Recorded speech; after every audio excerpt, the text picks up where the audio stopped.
Tudo bem, gente? Vamos dar uma olhada aqui como fazer um sisteminha que utilize basicamente os serviços da camada de transporte, que são o envio confiável de mensagens, tá? Que seria o TCP, e um serviço não confiável de mensagens, o UDP. Não se trata nessa aula daqui, nessa gravação, de entender esses conceitos, porque vamos ter aulas teóricas específicas desses pontos, tá? Desses tipos de serviço da camada de transporte. Mas pelo menos agora vamos entender como programar, tá? Como se você tivesse uma aplicação e quisesse usar esses serviços da camada de transporte. Então, só relembrando, nós temos aí várias camadas dentro da pilha de protocolos. A mais de cima, a camada de aplicação, onde você faz uma aplicação qualquer, que é que vamos fazer hoje, e você usa o serviço da camada de baixo, certo? De aplicação, que é a camada de transporte, tá? E entre meio dessas duas camadas de aplicação e transporte existe o socket, tá? E vamos agora programar com esses sockets ali, tá? Então vamos lá. Nós temos aqui o objetivo então é criar uma aplicação, camada de aplicação, cliente-servidor, que se comunica usando os sockets, tá? E só relembrando, o cliente era vamos dizer assim, um processo que inicializa, certo, um pedido no outro computador, no outro processo servidor, que está em outra máquina, e aí vamos ter uma comunicação, uma passada de mensagens de ida e de volta, tá? Socket, então nessa parte daqui, socket é uma interface criada pela aplicação, a sua aplicação vai criar um socket, mas ele é controlado pelo sistema operacional, tá? Se você não fez sistema operacional, não tem problema, sempre é bom fazer essas disciplinas antes de fazer redes, tá? Mas basicamente você vai criar uma aplicação, vai ser um processo, já vimos isso na aula, um processo, certo? E nesse processo, então, você vai criar um socket, certo? Que é uma estrutura definida pelo sistema operacional para enviar e receber mensagens, ok? Esse socket é uma API bem, certo? Já tem vários anos aí, e foi o que eu mencionei na aula. Muitos dos conceitos que a gente for estudar durante essa disciplina são dos anos 80, 90, ok? Que foram muito bem feitos e continuam funcionando até hoje, tá? Essa API Socket usa o paradigma cliente-servidor e usa esses dois tipos de serviços da camada de transporte. A UDP, que é uma entrega não confiável, ou seja, você vai enviar um pacote e não sabe se o servidor vai receber. E o TCP, que é entrega confiável, que você sabe que ele vai receber esse pacote. E não só vai receber, ele vai receber em ordem, tá? Então vamos lá. Quando você trabalha com programação em sockets, nessa arquitetura cliente-servidor, nesse paradigma cliente-servidor, o servidor, certo, que é o processo na qual ou tem uma página web ou vai realizar algum tipo de funcionalidade, por exemplo, soma de dois números, uma coisa simples, mas ele deve estar rodando, ou seja, ele deve estar no ar, ok? Antes do que o cliente possa enviar alguma coisa. Ou seja, o servidor está no ar, aí o cliente, que não está necessariamente no ar, ele passa para o ar e envia uma mensagem para esse servidor, ok? Esse servidor, ele deve ter um socket, certo? Que vai ficar escutando dentro de uma porta. Então, não vamos nos esquecer, eu mencionei isso várias vezes na aula e vou continuar mencionando isso durante várias vezes. Quando você fala, antes da disciplina de rede de computadores, nós temos um computador, certo? Que tem uma página web, por exemplo. Na verdade, cada um desses computadores, certo? São denominados hosts. Dentro desses hosts, certo, você tem processos, tá? E o que seria um processo? Pode ser o Skype. Skype é um processo. Você pode ter por exemplo, esse daqui, o PowerPoint é um processo, tá? Você tem o Excel é um processo, você tem o BitTorrent é outro processo. Cada um desses processos, eles são identificados com o endereço IP, que esse é o endereço IP do host, ok? Mas para identificar dentro do host qual é o processo ao qual você quer enviar uma mensagem, ou seja, você quer enviar uma mensagem para o Skype ou para o BitTorrent. Para isso você precisa também do número da porta. E agora vai ficar mais claro que o servidor então ele vai ter que ter uma porta associada onde quer escutar, receber as mensagens, tá? E da mesma forma, o cliente para se conectar com esse servidor também vai criar um socket, tudo bem? E esse socket vai ser identificado então com o número da porta, tá? Então vamos lá. Eu quero passar esses 4 pontos aqui, threads, uso de classes inetAddress, TCP em Java, UDP em Java. TCP em Java, então, é para fazer uma comunicação confiável, UDP é para fazer uma comunicação não confiável de informação. A classe inetAddress em Java, tá? Ele vai servir, vou voltar aqui, ele vai servir exatamente para identificar o endereço IP, seja do servidor ou do cliente. Em Java você identifica ele como uma classe inetAddress, ou seja, endereço de internet, tá? E threads não tem nada a ver com redes de computadores, mas é um conceito, tá, que a gente vai usar, ou seja, vocês vão ter que usar quando forem programar o exercício programático. Então aqui pelo menos eu passo as bases, tá? Capítulos de threads provavelmente são várias aulas, tem vários detalhes, mas eu vou passar o básico pelo menos para que vocês enfrentem esse desafio do exercício programático, tudo bem? Então vamos olhar essas threads aí, o que são essas threads, tá? O interessante dessas threads é que ele permite execução, certo? De forma concorrente de várias atividades, tá? Então você quer realizar, por exemplo, eu quero baixar uma página web e a minha aplicação, ou seja, o meu processo que tem essa aplicação, ao mesmo tempo de baixar a página web, ele quer receber informações do teclado e além disso ele quer fazer um cálculo matemático. Você pode fazer várias atividades, mas ao mesmo tempo. E quando você quer fazer as coisas ao mesmo tempo, você utiliza as threads. E quando que nasce esse conceito de threads? Esse conceito de threads é muito, muito antigo, mas ele é ideal quando você tem múltiplas CPUs, tá? Então, as unidades de processamento, certo, de computação do seu computador. Então, você tem essas múltiplas CPUs e você provavelmente conhece ela como core. Então, você comprou um computador com 4 cores, 8 cores, ok. Cada um dessas cores é uma CPU e em cada uma dessas CPU você poderia executar uma thread por separado. Então, qual é o caminho aqui das threads em Java? Ok, tudo isso aqui que a gente está vendo é em Java. Então, você vai criar uma instância de uma thread com esse new, lembrando o comando new é para criar uma instância, new thread. Essa thread então vai começar e ela vai viver, mas ela não vai ser executada. A única forma de executar uma thread é quando você executa, certo, ou manda chamar o método start dessa thread. Vamos ver isso no código, fiquem tranquilos, mas pelo menos aqui depois vocês vão poder revisar novamente esse modelo. Então você vai executar a start, ok? E esse start, no final das contas, ele vai chamar o método run, que você vai criar dentro da sua thread. Então, a sua thread, você vai ter que criar um método run, que vai ser chamado quando você executa esse método start. Quando ele está executando, vai começar a executar, tem duas formas de que essa thread termine. Uma é quando já não tem mais nenhum cálculo para fazer e ele sai, e a thread morre, ok? Outra forma é que você pode simplesmente fazer um sleep, tá? Ou seja, você pode fazer com que essa thread durma um pouco, uma determinada quantidade de tempo, ela vai dormir e ela depois vai levantar novamente e vai continuar executando as coisas até sair, tá? Então, vamos ter que instanciar uma thread, depois da thread vamos executar o método start. Esse método start, por sua vez, por baixo dos panos, vai chamar o método run, a gente vai ter que implementar esse método, ok, na nossa classe thread, e depois podemos fazer sleep ou deixar que ela morra sozinha. Vamos fazer então esse exemplo aqui. Então, o primeiro passo, vamos ter que criar uma classe threads, tá? Na verdade, uma classe que herda de threads. Então, o extends em Java, você lembra que é a herança.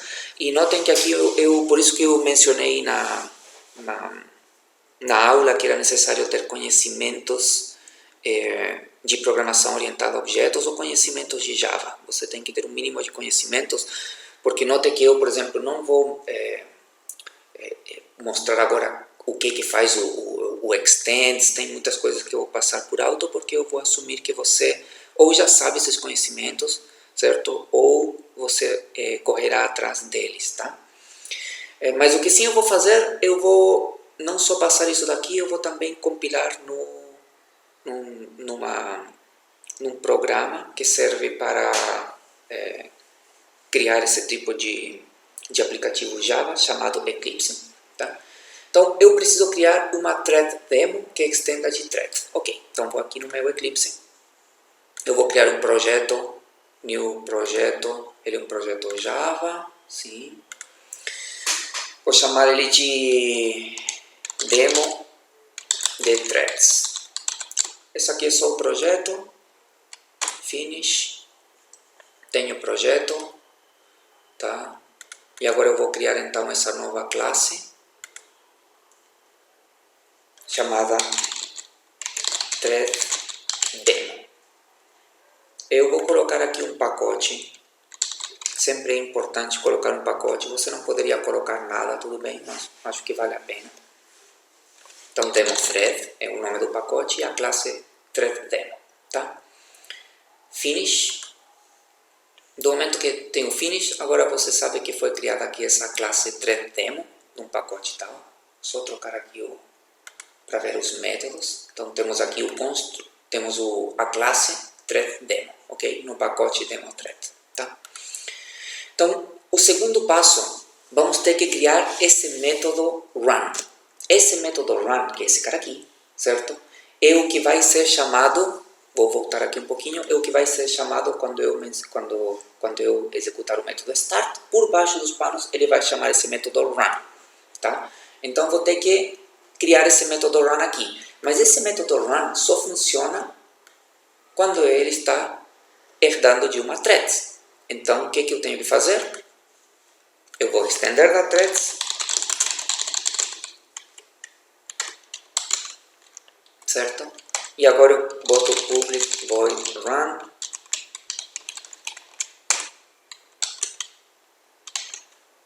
E tenho aqui o public void run. Agora, tudo que eu fizer dentro desse método run é o que vai ser executado depois do start. Então, notem que agora o terceiro passo é instanciar uma thread da classe que eu criei, da thread demo, e mandar chamar esse método start. E esse método start, como eu mencionei, ele por baixo dos panos vai chamar esse método run aqui. Ok? Então, vamos lá. Eu vou criar uma nova classe. Pelo menos em orientação a objeto, as classes que começam todo o sistema, que vão ter o método main, eu chamo de principal. Acho que é pelo menos uma boa prática. E agora aqui eu crio o método main. Então, public static void main, certo? E o que eu vou fazer nesse método main? Vou criar uma thread demo. Crio uma instância do thread demo. Ok? E a td.start. Notem que esse método start, então, vai chamar esse método aqui, ok? Esse método não está fazendo nada, eu vou criar aqui só a thread, tá? Então, se eu for aqui no principal, botar botão direito, quero executar esse carinha aqui como uma aplicação Java, só a thread. Vejam que ele veio, então, na classe principal, entrou no método main, instanciou essa classe, então agora eu tenho um objeto, chamei o método start dentro desse objeto, e esse start veio aqui e entrou no método run e imprimiu só a thread. E você deve se perguntar, tá, e para que eu faço isso? Tá. Então agora vamos fazer um exemplo mais interessante. Imagine que eu tenho aqui um método que vai imprimir, certo, durante 4 vezes, que eu sou a thread e eu vou dar um nome a essa thread, tá? Eu vou imprimir 4, 3, 2, 1 e por aí vai, tá? E eu vou fazer com que essa thread durma um pouquinho, durante 50 milissegundos, e daí ele vai executar o segundo for, vai imprimir, dormir um pouquinho, executar até que chegue a 0, tá? Então, eu vou copiar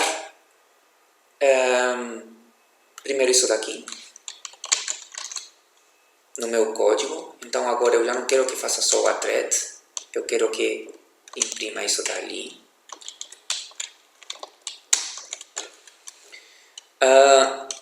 E ele está me reclamando com uma thread name aqui. O que é esse thread name? Bom, acontece que, como qualquer classe em Java, eu posso criar um construtor e enviar nesse construtor um parâmetro que vai ser o nome da thread, tá? Então eu vou fazer assim, vou criar o construtor, é assim que se cria um construtor em Java, mas além disso, não só isso, eu vou passar um nome, tá? E eu vou fazer com que agora esse nome fique assignado a um nome da thread, tá? Então, quando alguém for criar essa classe, tá? Ele vai ter que enviar um nome, esse nome vai ser assignado a esse nome daqui, e agora quando eu for executar o run, cada vez ele vai colocar t, dois pontos, o nome da thread e o valor i, ou seja, 4, 3, 2, 1. Só que aqui o sleep ele está dando um erro, tá? E o que é esse erro? Se vocês vão para cá, eles unhandled exception type internal exception, tá? Então o que acontece? Quase todos esses métodos de threads, eles usam exceções em Java, tá? E para isso, eu posso fazer um surround with try catch, ou seja, vejam que eu fui aqui no Eclipse, botão esquerdo e 2 cliques, e ele criou aqui esse catch, try catch, ou seja, ele vai tentar executar isso e se der qualquer erro ele vai dar uma exceção. Como eu não quero que mostre nenhuma, aqui não se trata de aulas de orientação a objetos, então não vou mostrar nada e aí deveria funcionar. Agora, deveria funcionar? Notem que na minha classe principal, quando eu chamava o thread demo, aqui, eu não estava enviando nenhum parâmetro, mas meu construtor diz que eu tenho que enviar parâmetro. Então, vamos colocar um nome aqui, por exemplo, a thread demo 1, tá? Mas agora eu vou fazer duas coisas, vou fazer outra coisa. Eu vou fazer com que essa thread demo 1, vou criar uma nova instância, tá? Chamada thread demo 2, vou dar um outro nome, e a esses eu vou executar elas ao mesmo tempo, ok? Se você não conhece threads, vamos executar esse código aqui, se você não conhece threads. Olha só, eu estou criando uma instância thread demo 1 e uma thread demo 2. Depois eu vou chamar a thread demo 1 e vou mandar um start. Ele deveria vir aqui e deveria dizer T1, 4, T1, 3, T1, 2 e assim por diante. Aí ele vai embora depois, vai embora desse for, vai morrer essa thread. Morreu essa thread e vai passar o T2. E o T2 vai fazer a mesma coisa, só que com o número 2 aqui. T2, 4, T2 e assim vai. Mas se eu executo isso, run as Java Application, notem que tem alguma coisa estranha. Primeiro, a thread 1 executou com 4, mas notem que não foi sempre a T14, T13, T12. Notem que depois ficou intercalado aqui com T24. E é exatamente isso o intuito. O que eu mencionei para vocês é que essas threads agora, elas vão executar de forma concorrente no sistema operacional. Então, primeiro executou ela e depois executou essa daqui. Mas notem que depois, primeiro executou essa daqui, a 2, e depois executou a 1. Então, é o sistema operacional que define quem vai executar a próxima vez, quem vai executar essa thread, e não você. É o sistema operacional, tá? O que é interessante é que agora temos o uso dessas threads, tá?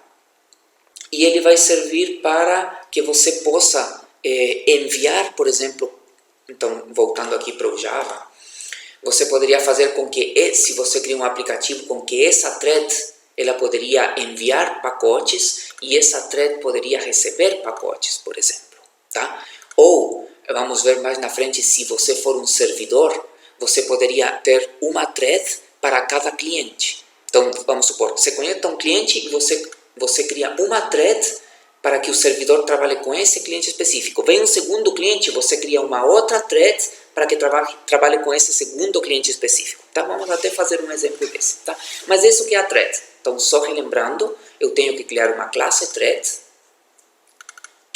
que faça a herança da classe thread, ok?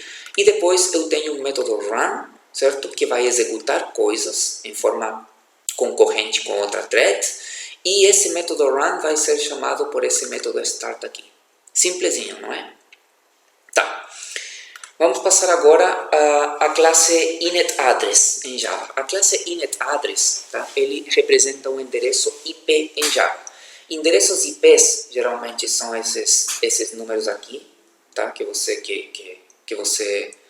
pode revisar no seu computador. Se você coloca ipconfig no Windows ou ifconfig no Ubuntu ou no Linux, você vai ver que tem aqui, vamos dizer assim, 4 números, tá? Separados por pontos, e esse representa o seu endereço IP, tá? Então, esse representa o seu endereço da sua máquina, tá? O do seu host, para ser mais específico. Como que você cria um endereço IP? Basicamente, você utiliza esses métodos getByAddress ou getByName, mas notem que eles são static, ou seja, você não cria uma instância do inetAddress. Vou insistir, esses são pontos do Java, ok? Que você vê em orientação a objetos. Se você não souber disso, recomendo dar uma olhada nesses pontos, tá? E quando você cria esse endereço, então getByName, por exemplo, se você usa um getByName, você coloca inetAddress.getByName e você pode dar, entre aspas, certo, um endereço IP com números, ou você pode dar um nome, por exemplo, google.com.br, tá? No caso aqui, veja que eu estou usando localhost. Localhost, ele é representado com esse endereço 127.0.0.1, tá? Que ele serve basicamente como loopback para testes. É um endereço que ele sempre vai redirecionar a sua máquina. Ele não vai para a internet. Se eu colocasse aqui google.com.br, por exemplo, ou o endereço específico do Google, ele, por obrigação, tem que ir para o servidor do Google.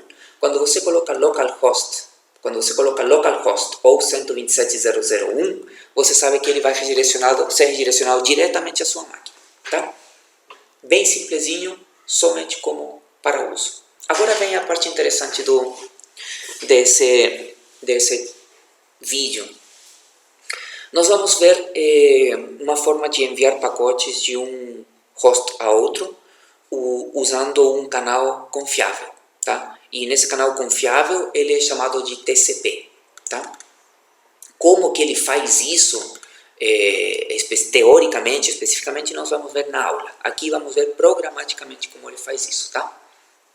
Então vamos lá. Primeira coisa, eu como host cliente quero me contatar com um host servidor, tá? Já mencionei que esse processo servidor ele tem que estar rodando, tem que estar no ar, tá?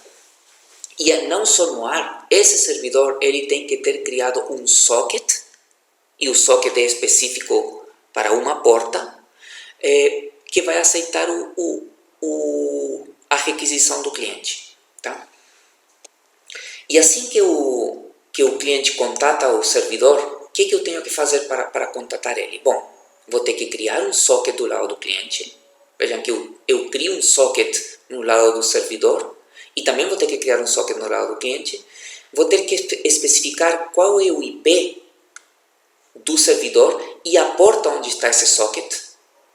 Lembrem que a porta é o que define o processo, Vimos na aula que se eu colocava, por exemplo, Google com BR dois pontos, que é a porta 1741, por exemplo, ele não me dizia, olha, não conheço. Você tem que conhecer a porta 80. Ok. Vai ser a mesma coisa aqui. Vou ter que colocar a porta do servidor. E do momento que eu crio o socket, eis aí que o cliente estabelece a conexão com o servidor. Tá?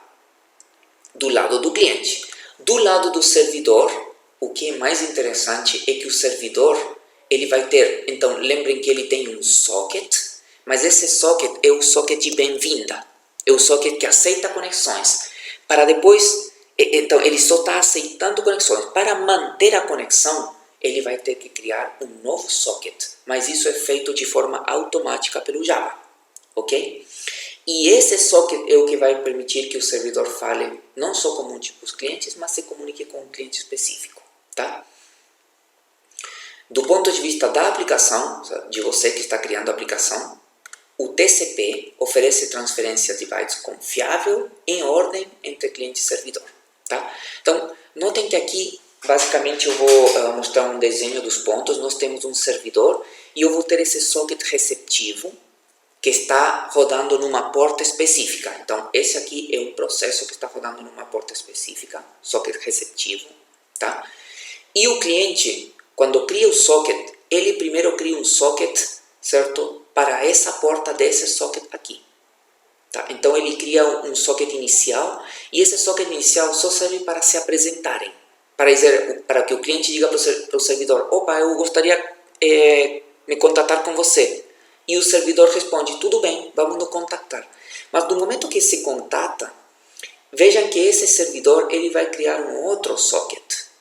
E a partir desse socket é onde começa a transferência de mensagens.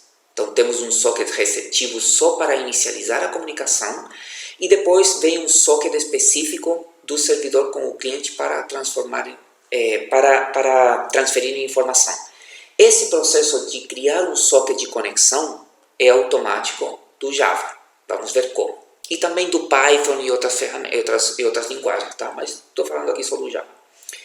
Mas notem, aqui tem um ponto importante. Se o socket é definido por uma porta, essa porta do cliente, ele tem uma porta, por exemplo, porta letra A ou letra C do cliente. Esse socket aqui tem uma porta bem conhecida, porque eu preciso me conectar a ele, mas quando eu crio um novo socket, esse socket aqui, do lado do servidor, vai ter uma outra porta. Faz sentido, porque cada socket tem sua própria porta. Então, esse tem uma porta bem conhecida, esse aqui tem uma porta, dada pelo sistema operacional, e esse daqui vai ter uma outra porta quando eu quero me conectar realmente e fazer a transferência de mensagem, tá? O passo a passo está aqui, depois vocês podem ver esse diagrama de estado. Não vou passar por ele agora, não quero que fique muito longo esse tutorial, mas basicamente exatamente o que eu vou fazer em código são os passos aqui. Eu vou ter que primeiro criar esse welcome socket, que é esse socket receptivo aqui, e eu crio, vejam que numa porta específica. Então ele diz aqui, port igual a X, essa porta tem que estar bem determinada. E ele fica aguardando, o servidor fica aguardando até que o cliente cria um socket para essa porta específica e para esse IP específico. Então, é exatamente esse carinha daqui. Esse socket vai criar, esse socket do cliente vai criar uma conexão com esse socket num IP específico, o IP do servidor, do host, e uma porta específica. Tá? Que é exatamente. E a partir daí eu posso ler e enviar requisições, posso ler, enviar, e finalmente eu fecho as conexões. Tá? Então vamos. Eu deixei aqui alguns métodos que são necessários, geralmente são necessários quando você programa em socket. Então, quando você cria uma instância de socket por obrigação, então você precisa enviar o IP do servidor e a porta do servidor. Você pode obter as portas do remoto e do local, e acho que aqui vale a pena pelo menos mencionar uma coisa, por isso que eu coloquei aqui, porque temos um get port que devolve a porta do host remoto, ou seja, do outro lado, e get local port que devolve a porta do nó local. Tá? Mantenha isso na cabeça que eu vou voltar aqui o diagrama. Notem que se esse socket pede get port, ele vai me pedir a porta do host remoto, ele vai querer conhecer a porta desse socket. E se desse lado daqui eu coloco get local port, ele vai me dar essa porta daqui. Faz sentido. Por outro lado, se agora eu estou no servidor e a esse socket, notem que esse também é um socket. Se a esse socket eu peço get port, ele vai me pedir a porta do nó remoto. E o nó remoto para esse cara aqui é ele. Faz sentido? E o get local port é a porta desse cara aqui. Então, quando você enxerga esses métodos, get port, get local port, você tem que entender de onde que você está enxergando.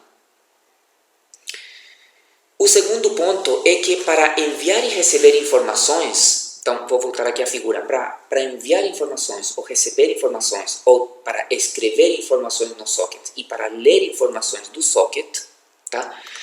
No Java, o Java é um pouco mais complexo, por exemplo, que Python, você precisa os chamados stream, tá? E por isso que eu já coloco aqui o input stream, tá? Ele serve para ler informações e o output stream para escrever informações pelo socket.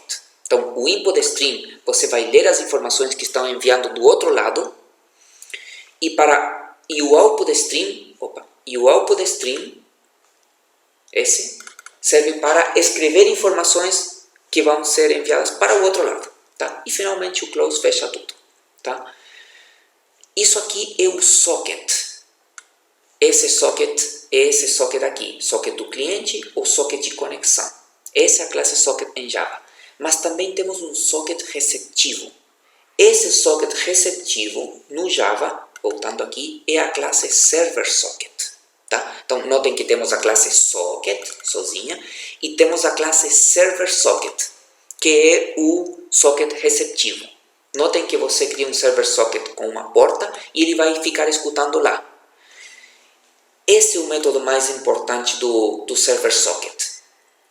O accept. Para que serve o accept? Basicamente, quando vem uma conexão de um cliente, ele chega nesse método aqui e ele vai criar esse novo socket para você. Então, voltando à nossa figura, eu tenho um server socket, agora sabemos que esse aqui é um server socket, que quando tem o método accept, esse método accept, ele vai criar um novo socket para você. É exatamente o que está fazendo aqui. Está criando um novo socket no método accept, tá? Então vamos ao código. Eu vou ter que criar um cliente e um servidor. Faz sentido? Esse cliente, então, vou criar uma classe TCP Client. Então vamos lá. Vou sair do thread demo, vou criar um outro projeto Java. Vou chamar de conexão demo, com demo, pode ser. Então, dentro da com demo, eu vou criar aqui um pacote, uma classe, que chama TCP Client. Já mencionei que precisam criar um pacote, é sempre importante, TCP demo, pode ser. Finish. Então, vou criar aqui um TCP Client, beleza? Esse TCP Client vai ter um name, por obrigação, certo? É por onde você começa as classes. E notem que agora, esse PowerPoint aqui, PDF, eu vou deixar no Tidia, no repositório, tá? Mas você pode olhar aqui também os comentários, diz. Esse método aqui, ele tenta criar, certo? Nesse IP, sabemos que esse IP é localhost, ou seja, da sua máquina, na porta 9000. Ele vai tentar criar um socket nessa porta aqui, tá? Notem que esse socket, por obrigação, ele vai ter que ter uma porta. Veja, vou voltar aqui o meu desenho. Esse socket que você está criando aqui, ele tem que ter uma porta, a porta do cliente. Qual é a porta do cliente? Esse 9000 aqui Não, esse 9000 aqui é a porta do servidor. Então, quer dizer que esse socket não está mostrando para você a porta que foi designada, tá? Essa porta ele é designada pelo sistema operacional com um número entre 1024 e 65.535, tá? Que são os 16 bits. Então, vamos lá. Vou copiar e colar. Copiar e colar. Criei, tá? Copiei, ele está dando um erro porque ele diz, olha, eu não conheço a classe socket. Então, você tem que importar aqui a classe socket. Tá? Ok? O que mais ele está dizendo? Provavelmente exceptions. Não tenho exceções e tal. E aqui você pode falar throws exception. E aí ele vai, e você elimina todas as exceções que vai ter nesse código. Vamos lá. Por obrigação agora eu vou enviar informações e receber informações. Para enviar informações, eu mencionei que eu tenho que criar um output stream. Aí eu estou enviando informações. De onde? Do socket. Vejam aqui o socket está enviando informações pelo output stream. Novamente aqui ele não conhece nada. Tá? Então é Java I/O data output stream e Java I/O output stream. E aqui ficaram importadas essas classes. Tá? Então agora eu posso escrever pelo socket. E também vou poder ler pelo socket, que é pelo input stream. Então vamos lá. Novamente ele não conhece essas classes e agora estou importando todas as classes aqui. Então vou poder escrever pelo socket, tá? E vou poder ler pelo socket. Ok. O que mais eu tenho que fazer agora? Bom, segue no próximo slide. O que eu vou fazer? Eu poderia enviar um texto diretamente, mas aqui eu quero dar só mais um detalhezinho, para só vocês relembrarem. Com esse reader aqui, especificamente com esse system.in, eu posso capturar, certo, informações que estão vindo do teclado. Então, acho que serve. Eu estou capturando coisas do teclado, tá? Então, quer dizer que ele vai ter que ler alguma coisa do teclado. E eu vou ler do teclado com esse método readLine. Então, aqui, vejam que na linha 21, com esse system.in, eu vou capturar informações que estão vindo do teclado, as teclas. E nesse readLine aqui, eu vou receber um texto, que é da captura das teclas, ok? E agora, eu vou escrever no socket. Lembrem que esse writer aqui vinha do output stream, que está relacionado com o socket. Então, eu vou escrever o texto, certo? Que eu vou colocar aqui na console, e eu tenho que enviar um /n para dizer que eu já enviei todo. Se vocês não enviarem /n, o que será que acontece? Bom, vocês têm o código, podem testar ali, certo? E depois disso, com isso já poderia estar prontinho, mas como eu estou enviando alguma coisa para o servidor, eu quero receber alguma coisa do servidor também. E eu vou receber por onde? Pelo reader. Então, pelo reader, eu vou receber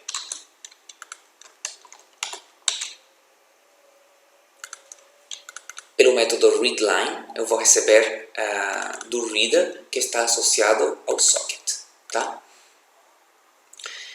E finalmente eu vou imprimir que do servidor veio o que eu li do socket, tá? Aqui diz que esse método é bloqueante. O que quer dizer isso? Bom, se esse método é bloqueante, esse que é o mesmo readLine aqui também é bloqueante. Isso quer dizer que o código seu não vai passar para baixo. Ele vai ficar travado aqui até que você capture as informações do teclado e bote um Enter. Aí ele vai escrever as coisas no socket e depois ele vai ficar travado aqui. Por isso que é blocking. Vai ficar travado até que o servidor responda alguma coisa e você possa imprimir. Tá? Salvamos e temos nosso código aqui. Então, só para relembrar, criei meu socket, crio os canais de entrada, de saída e de entrada, leitura e escrita. Aqui eu vou enviar coisas para o servidor e aqui eu vou receber coisas do servidor, tá? Salvamos. O que mais ele pede? Fechamento do canal. Tudo bem? É boa prática. Esse ponto close. Tá? Fechamos o canal. Vamos lá do lado do server.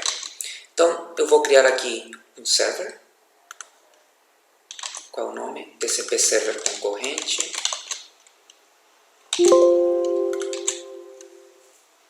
Finish. Criar aqui meu server concorrente, tá? Ele vai ter o quê? Bom, vai ter o método main. Ok. O que ele deveria fazer? Lembrem que, se vemos aqui o meu desenho, primeiro ele deveria criar um socket receptivo, um server socket. E depois de criar esse server socket, eu deveria colocar um método accept que vai criar um socket específico para o cliente. Então, basicamente as duas coisas. E daí, começar a ler e escrever. Então, vamos lá. Primeira coisa, criar o server socket. E notem que eu estou dando a porta 9000. Então, bom, ele não conhece. Importamos. E, obviamente, aqui vamos dizer provavelmente exceções. Então, já sabemos que para exceções, throws exception. E agora estamos na porta 9000. Esse é o socket de welcome, de bem-vindas, que é exatamente se eu vou para o cliente, para onde estou conectando o primeiro socket. Estou conectando para a porta 9000 e eu tenho alguém escutando na porta 9000. O que mais tenho que fazer depois disso? Bom, eu vou criar um while true. Para que eu vou criar um while true? Basicamente para que ele não fique para sempre ali fazendo alguma coisa. Tá? Vai ficar para sempre fazendo alguma coisa. E o que ele vai fazer? Basicamente, ele vai ter que, e notem esse método aqui, serverSocket.accept. Provavelmente ele não conhece esse socket, então importamos o socket aqui. Notem que do momento que eu criei um accept, esse método aqui era bloqueante. Ele vai ficar travado até que chegue do cliente, chegue esse carinha aqui. Quando alguém cria uma conexão com o servidor, opa, acorda, passa pelo método accept e vai criar um novo socket. E esse socket vai ter uma porta específica para se conectar com o cliente. Então, esse server socket aqui, voltando à nossa figura, esse server socket é esse socket receptivo e o socket no é esse socket de conexão aqui. Esse socket no é esse socket de conexão. Tudo bem? Então, temos o server socket. O que podemos fazer aí com ele? Nós podemos receber informação. E por que vamos receber informação? Porque notem que aqui eu estou escrevendo informação pelo socket. Portanto, aqui eu deveria ler informação. Não é isso? Vou até anotar. Eu deveria ler algo do nó, do socket. E depois eu deveria escrever algo para o nó. E por que escrever? Porque notem que o cliente, depois de enviar, ele precisa ler. E essa leitura aqui está sincronizada com essa escrita aqui. Então, ele envia, recebe. E depois envio e recebo. Está casadinho. Tá? Se eu não enviasse alguma coisa para o servidor, o cliente ia ficar travado lá para sempre, porque lembra que aqui é blocking, vai ficar aí para sempre. Deu para entender por que é necessário seguir exatamente o passo a passo? Mas o que eu vou fazer? Vou aplicar agora o conceito das threads que a gente viu. Tá? Por quê? Porque como eu sei que as threads executam as atividades em paralelo, o que eu posso fazer? Em vez de esperar que alguém leia e escreva alguma coisa, eu vou mandar esse socket e tudo que tiver que ser feito, ou seja, todos esses passos aqui, eu vou mandar para uma thread. Então, quando chega uma conexão de um nó, eu mando para uma thread fazer alguma coisa, ele fica fazendo lá as suas coisas à vontade e eu deixo livre o canal para que outro socket possa entrar e responsabilizo ele para outra thread. Então, essas duas coisas aqui eu vou eliminar. Cadê meu código? E eu vou criar uma thread de atendimento. E lembrem que depois da thread de atendimento, eu tenho que ter um método start. Pronto, senhores e senhoras. Já temos aqui, vem o nó, eu mando esse nó para uma thread de atendimento, executo essa thread de atendimento, que vai chamar o método run desse cara, e bye, volto para o while e fico esperando uma próxima conexão. Legal, certo? Se eu não tivesse essa thread, eu teria que esperar leitura e escrita do lado do cliente. E o que acontece se o cliente não me envia nada? O server fica travado. Então, por isso que eu vou criar essa thread de atendimento aqui. Então, vamos lá. Thread de atendimento. New. Aqui. New class. Thread de atendimento. Tá? Ok. O que tinha que ter a thread de atendimento? Primeiro eu tenho que estender de thread. Isso era o que padrão. E depois eu tenho que ter o public void run e vai executar alguma coisa. Tá? Isso era obrigatório. Além disso, notem que aqui eu estou criando um construtor mandando um nó. E esse nó é do tipo socket. Então vamos lá. Eu tenho que criar uma thread de atendimento, certo? E eu tenho que enviar um socket node. E esse carinha aqui eu vou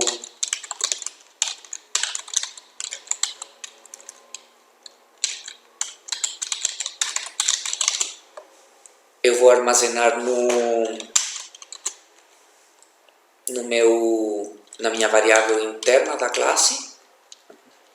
E agora eu posso fazer coisas com esse socket, certo? Dentro do método run. Pois se eu não colocasse essa linha aqui, bom, isso é promessa orientada a objeto, certo? Mas se eu não colocasse essa linha aqui, eu não teria como fazer nada do nó, porque esse nó ficaria sempre vazio, como se ele ficasse nulo. Mas do momento que eu coloco isso, eu sei que esse nó agora vai ser um objeto, e esse objeto eu posso fazer coisas aqui. E que coisas vou fazer aí? Bom, simplesmente eu deveria fazer leituras e escritas. E leituras e escritas é muito parecido ao código que a gente já tinha. Então, olha só, temos a leitura de informações. Então, vamos lá. Temos a leitura de informações. Vamos adicionar aqui os pacotes. No get input stream. Não tem exception. Bom, se não tem exception, você pode criar um try catch. Não quero que não mostre nada. Certo? Eu já tenho a leitura, falta a escrita. Bom, vou escrever aqui. Notem que precisa importar as classes, o input stream, o output stream. Notem que esse input stream aqui, ele está associado a um socket, ok? Esse output stream também está associado a um socket, ok? Da linha 19 até 23, eu vou voltar aqui para o cliente, tá? É a mesma que da linha 15 a 19. Deu para entender? Porque agora estou trabalhando com socket. E se estou trabalhando com socket, eu vou utilizar quase os mesmos métodos. O único que vai mudar é somente se eu vou ler ou escrever antes ou depois. Mas a leitura e a escrita precisam das mesmas coisas, tá? Então, vamos lá. Agora eu vou ler do socket. Então, por que eu vou ler? Porque o cliente está enviando primeiro, está enviando alguma coisa, então eu tenho que ler, ok? E depois eu tenho que enviar para o cliente, por quê? Porque o cliente também está bloqueado esperando aqui, ó, na linha 27. Então eu tenho que enviar alguma informação. O que eu vou enviar? Pelo write, eu vou enviar o texto em maiúscula, tá? Barra. Acabou. Pode parecer um pouco complicado no começo, mas quando vocês forem criar seu aplicativo, basicamente vocês vão trabalhar com essa estrutura. Claro que não com TCP, Vamos trabalhar com UDP, que vem sendo o próximo exercício, tá? Mas eu queria pelo menos que vocês aprendessem como usar o TCP. Então, depois disso, vamos rodar. Olha só. Primeira coisa, eu mencionei que o servidor tem que estar no ar. Então, isso quer dizer que se eu executo primeiro o cliente antes do servidor, então vamos lá. Estou executando o cliente antes do servidor, ele está tentando se conectar na porta 9000 e olha só o que ele deu.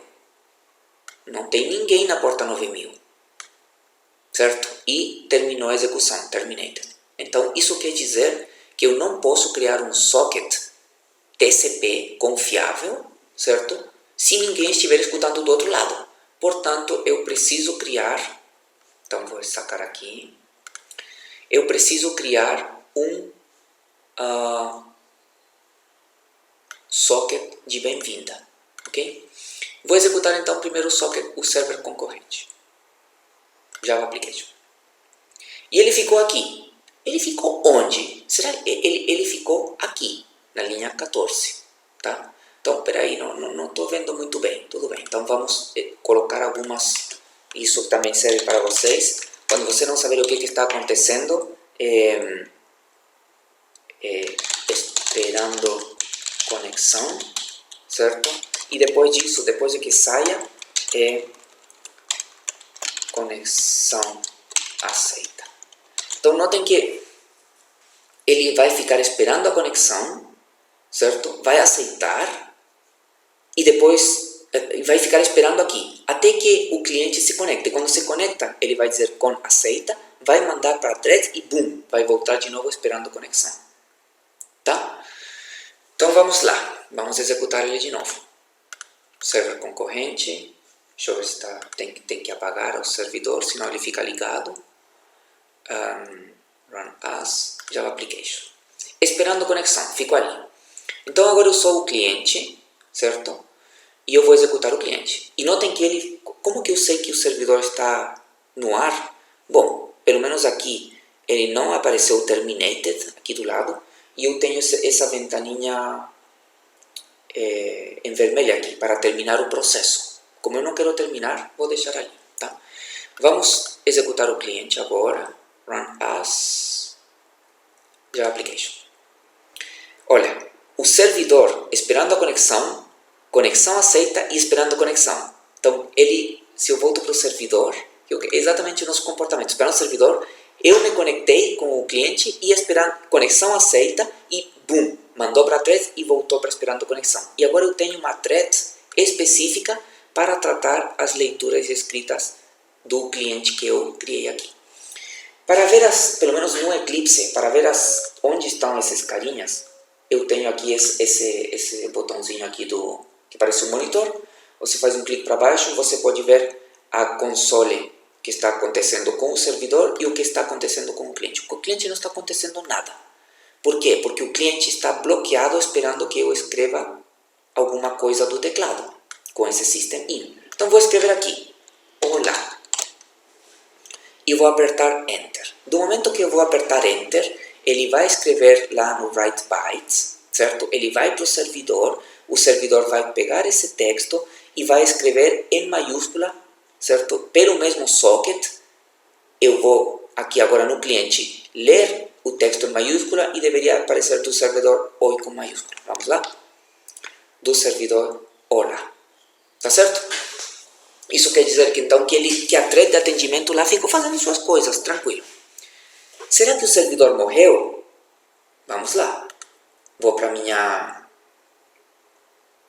o meu servidor e o servidor, veja que está em vermelho, ele ainda está vivo. Ou seja, quando eu mandei aqui na threads e mandei o start, que é o run, ele fez tudo isso que tinha que fazer aqui, depois foi embora, a thread morreu. Tá? Isso que é importante. Do momento que saiu desse catch aqui, escreveu lá em maiúscula e saiu, a thread morreu. Mas a thread morreu não quer dizer que o servidor morreu. Então são coisas separadas. Tá? Certo? Uma pergunta. Vamos lá. vou remover todas as consoles, só tenho o servidor. O servidor está na porta 9000, certo? Será que eu posso rodar um novo servidor? Será que eu posso fazer um run Java Application novamente? O que ele deveria fazer? Bom, ele deveria passar por esse código aqui. Na linha 10, ele deveria criar um novo socket de bem-vinda na porta 9000. Mas a porta 9000 já tem alguém. Isso quer dizer que o sistema operacional, se você seta especificamente, olha, eu quero essa porta, o sistema operacional vai dizer para você, não. Address already in use. Especificamente o address que ele se refere não é só o 127.0.0.1, que é o localhost, mas é o localhost com a porta, é o identificador inteiro, tá? Então, pelo visto, eu não posso rodar dois servidores na mesma porta. Mas será que eu posso rodar dois clientes ao mesmo tempo? Então, vamos lá. Vou rodar o cliente 1, Java Application. Então, eu posso ver aqui que existe um cliente 1, certo? Nesse número 2 aqui, segunda manhã janelinha. Será que eu posso criar um novo cliente? O que vocês acham? Não, eu vou deixar para vocês. Tá, então vamos lá.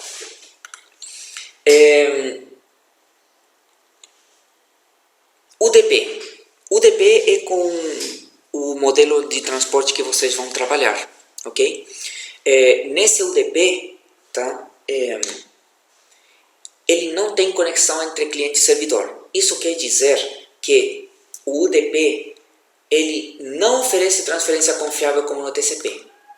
E se não oferece transferência confiável, você pode perder pacotes, os pacotes podem vir em desordem, numa ordem determinada, pode acontecer o que for. Mesmo assim, independente de qualquer coisa, o cliente vai ter que se conectar ao endereço IP e porta do servidor, ao igual que no TCP, mas usando outras classes, tá? Então vamos lá. Como é que funciona aqui o diagrama de estados? Eu vou criar em cada um, tanto no cliente quanto no servidor, o chamado Datagram Socket. E esse Datagram Socket, vejam que não tem nada a ver com o Server Socket. É um Datagram Socket. E o Datagram Socket serve exatamente para enviar pacotes de forma não confiável. Tá? Então, esse Datagram Socket, ele não é orientado à conexão, tá? Ele é parecido ao Server Socket, mas sem conexão, sem estabelecer uma conexão direta, tá? E o mais importante aqui é que cada pacote que você for enviar, ele é enviado individualmente. É um canal não confiável. Tá? Depois eu vou ver teoricamente com vocês o que significa tudo isso, mas pelo menos já saiba que se você quer enviar de uma forma não confiável um pacote, você envia com UDP. E mencionei na aula que isso era importante por quê? Porque quando às vezes você tem transferência de vídeo, áudio, você pode perder alguns pacotes para manter o fluxo, certo? A reprodução seja mais suave. Dentro dos métodos mais utilizados você tem agora o criador da instância, o construtor. Você também tem o getLocalPort, tá? Que é a mesma coisa. Mas o mais importante de todo é que você tem um método para send e para receive. E você envia e recebe o quê? Um pacote específico. E nesse pacote você tem todas as informações. Por exemplo, se você está enviando para algum lugar, você tem todas as informações de onde esse pacote tem que ir, ou seja, do destino. Aqui tem as informações do destino. E quando você recebe informações, você também recebe um pacote, mas todas as informações que existem dentro dessa classe, desse pacote aqui, são as informações que estão vindo do outro lugar. São as informações que estão vindo do outro lugar. Ok? E é um método bloqueante. Tá? O send, vejam que não é bloqueante, ou seja, você pode enviar à vontade, e faz sentido porque o send, você envia e tomara chegue. Se não chegou, paciência. Mas, então, o send não pode ser bloqueante. Tá? E o receive, ele é bloqueante, ou seja, você espera por alguma coisa chegar ali, até que chegue alguma coisa. Veja que quando eu faço um send ou um receive, então eu tenho que criar um pacote, tá? Que é esse pacote UDP. Esse pacote UDP é a classe Datagram Packet. Você aqui, no primeiro argumento, você envia a informação, por exemplo, um texto em array de bytes, o tamanho dessa informação, o endereço IP para onde você quer enviar a informação e a porta onde esse processo está escutando. Tá? Vamos lá. Então, novamente, vou sair daqui, vou sair dessa minha thread demo. Agora eu vou criar um novo pacote que chame... bom, eu tenho que criar... Agora eu vou chamar UDP Demo. E aqui é UDP Client. Ok, criei minha UDP Client. Vou ter meu método main. Certo? Notem que o que é o primeiro que eu tenho que fazer? Eu vou criar... eu tenho que criar um Datagram Socket. Para onde, certo? Que é o socket que vai permitir enviar e receber informações. Tenho que importar aqui a classe. Ele está me dando um erro aqui que precisa de exceptions. Então já sabemos que é o throws exception. Criei o socket do lado do cliente. Mas lembrem que esse é um Datagram Socket específico para UDP, para transferências não confiáveis. Daí eu tenho que criar um packet, um Datagram Packet, tá? Que é exatamente o pacote que eu vou depois enviar pelo client socket.send. Mas esse Datagram Packet, bom, eu preciso importar, certo? A classe, importei. Ele diz, olha, você tem que me enviar um array de bytes. Então eu vou criar aqui um array de bytes com esses métodos aqui. Como vocês criam isso? Bom, vocês viram provavelmente em PI, POO, existem várias formas de ver isso. Você criou um string, transformou a bytes e notem que agora o Datagram Packet já tem a informação que você quer enviar para o outro lado e o tamanho. Mas preciso do IP address, tá? O IP address vai ser do host remoto. Já vimos que essa classe inetAddress faz isso. Coloco o getByName e coloco 127.0.0.1, que é o localhost, que é o loopback, que é para testes, que é da sua máquina, ok? E notem que agora já não tenho mais erro. Então, criei o socket e criei o pacote que eu quero enviar. O que eu deveria fazer agora? Deveria enviar o pacote. Então vamos lá. Enviar o pacote. Até aqui seria suficiente, tá? Por outro lado, eu quero receber alguma coisa também do servidor. Então, eu vou receber um pacote, certo? Um Datagram Packet, mas ele me pede o que você vai receber. Então veja que esse buffer é muito parecido a esse buffer daqui. Então eu preciso ter um buffer de recebimento. Criei o buffer de recebimento e compilo. Ok? No final das contas, eu vou fazer com que o socket receba esse pacote que eu criei, tá? Ele é um método bloqueante. Então vejam que o send não é bloqueante, como eu mencionei, mas o receive é bloqueante. Eu vou esperar aí até que alguma coisa chegue.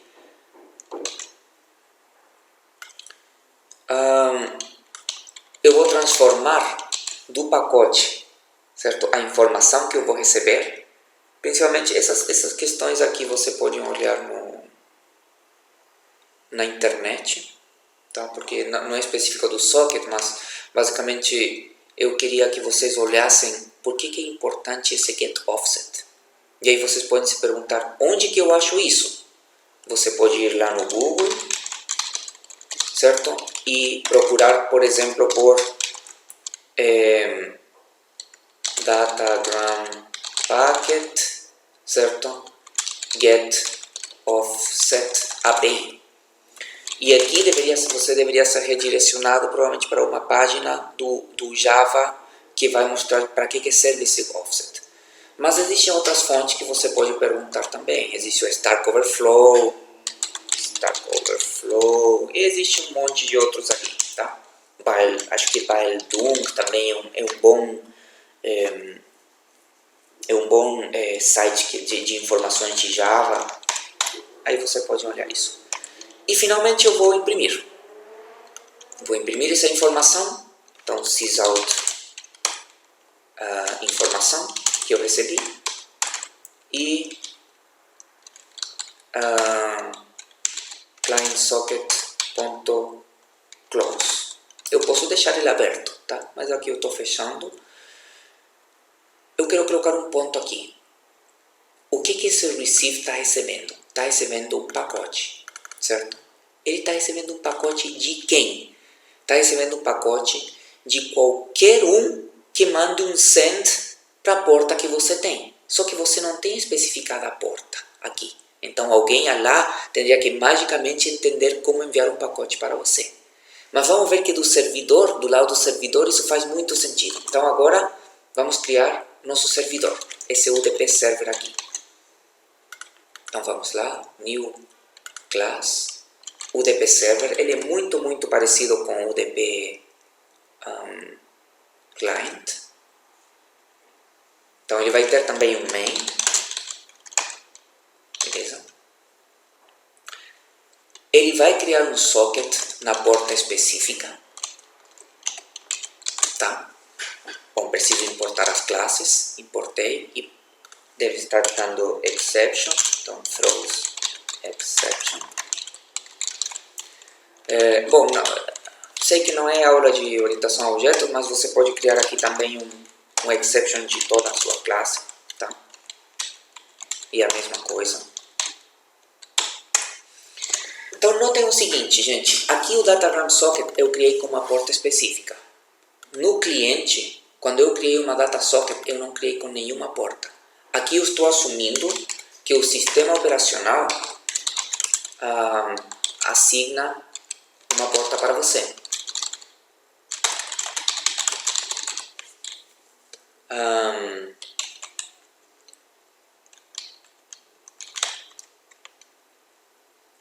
Porém, no UDP Server, eu estou dizendo especificamente para o SO, eu quero essa porta.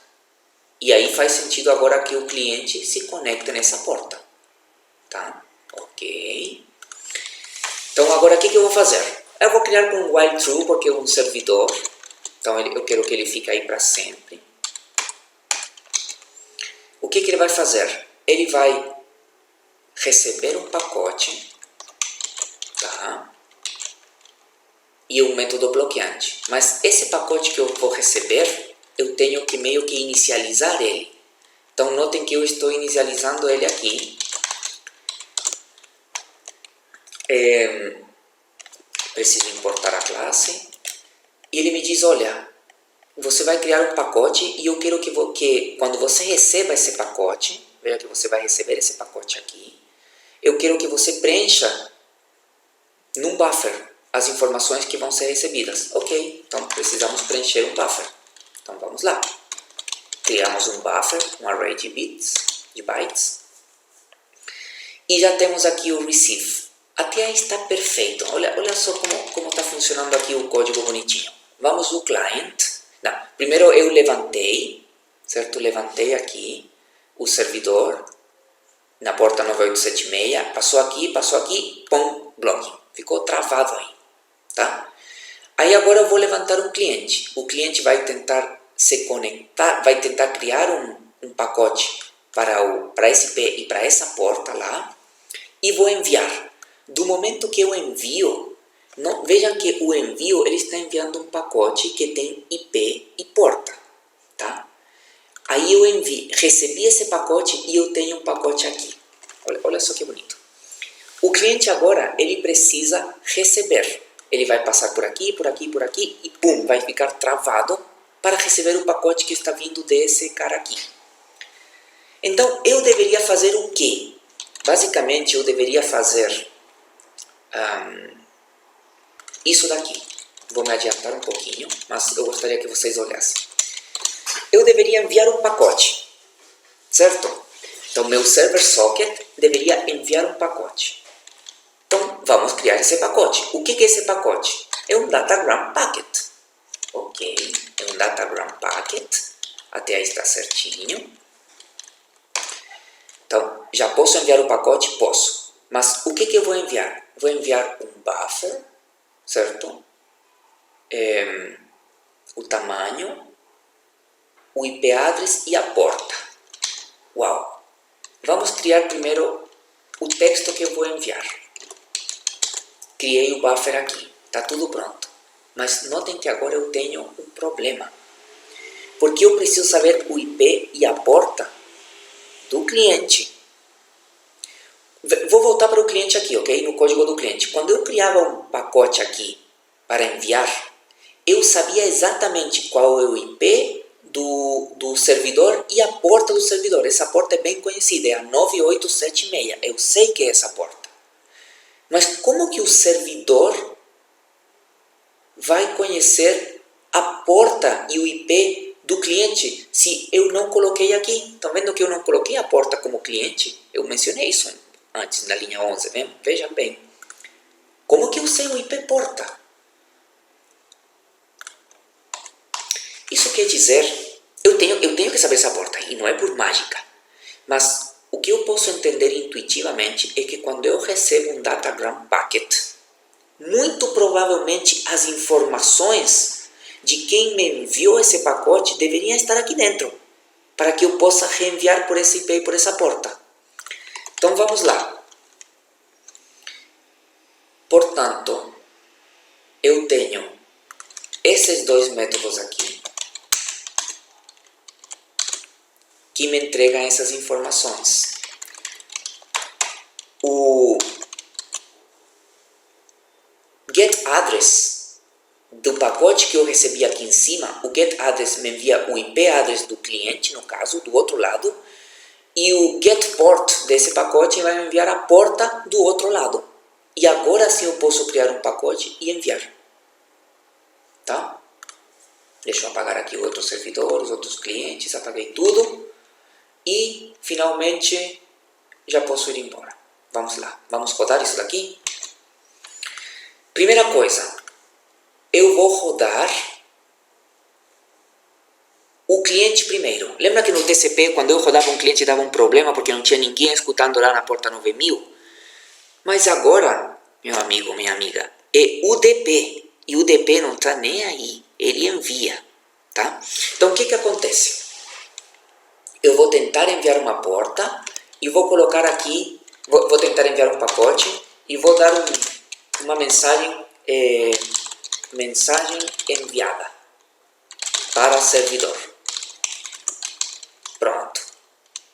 Enviei. E depois aqui, na informação, recebido do servidor. Aí sim. Ok. Será que ele envia? Será que 22? Bom, já matamos a charada, certo? É o UDP e ele vai enviar. Run as, Java Application, bang. Mensagem enviada para o servidor. Não está nem aí se ele está no ar ou não. Ele enviou. Mas ele ficou travado aqui, ó, no receive. E vai ficar travado aí para sempre. Porque até quando? Até que alguém envie um pacote para esse carinha aqui. Tá? Mas como que alguém vai enviar algo se não conhece a porta? O único que poderia conhecer a porta era o servidor, porque lembre que no servidor eu conseguia devolver o IP e a porta. Aqui ele vai ficar provavelmente travado para sempre. Então, não gostei desse código aqui, vou terminar ele. Com terminate, eu paro o servidor aqui. Tá? Desculpa, paro qualquer processo que esteja rodando, no caso era o UDP Client. Então, vamos rodar primeiro o UDP Server. E o UDP Server, ele vai ficar vou fazer um sysount aqui, esperando alguma mensagem. Esperando alguma mensagem e enviando mensagem. Não, mensagem enviada pelo server. Aí sim. Vamos ver se isso funciona. Botão direito, Run as, Java Application. Pam, esperando alguma mensagem. Ficou travado aqui no blog. Então vamos lá com o meu cliente, UDP Client e Java Application. Plac. Ele fez alguma coisa. Vamos ver o que ele fez. Eu vou primeiro no meu cliente. Então eu volto aqui, UDP Client. Ele diz mensagem enviada para o servidor. Ou seja, ele passou por aqui, enviou a mensagem, só que a mensagem agora foi enviada para um servidor que estava no ar. Enviou a mensagem para o servidor, ele deveria ter recebido alguma coisa e recebeu do servidor o quê? Sou o servidor. Faltam 2 pontos aí ou de menos. No momento que ele... O que é esse sou o servidor? Esse sou o servidor é porque agora voltamos aqui no UDP Server. Ele estava esperando uma mensagem, nós vimos que ele ficou bloqueado. Quando chegou o socket, a mensagem do UDP Client, ele escreveu sou o servidor e enviou para o outro lado. E notem que enviou certinho para o IP address e a porta. E mensagem enviada para o servidor. Mensagem enviada pelo server. Então, se eu vou aqui olhar o server, esperando alguma mensagem enviada pelo server e pelo while true voltou novamente a esse cara aqui. Tá? Poderia fazer threads? Poderia fazer threads. Mas será que faz sentido o UDP com threads? Porque esse receive aqui, será que eu preciso criar uma thread específica para cada pacote que está vindo? Vocês precisam pensar um pouco quando forem trabalhar com o exercício programático. Mas vocês já sabem usar threads, já sabem enviar pacotes por meios confiáveis como TCP. Esse TCP não vai ser usado na disciplina como programação, mas pelo menos serviu para vocês testarem. O UDP com certeza, porque disso que se trata o exercício programático. Tá? Eu acho que é isso, gente. Espero tenham gostado, tá, dessa programação. E, bom, qualquer coisa vocês podem me mandar e-mail ou conversaremos aí durante as aulas. Tudo bem?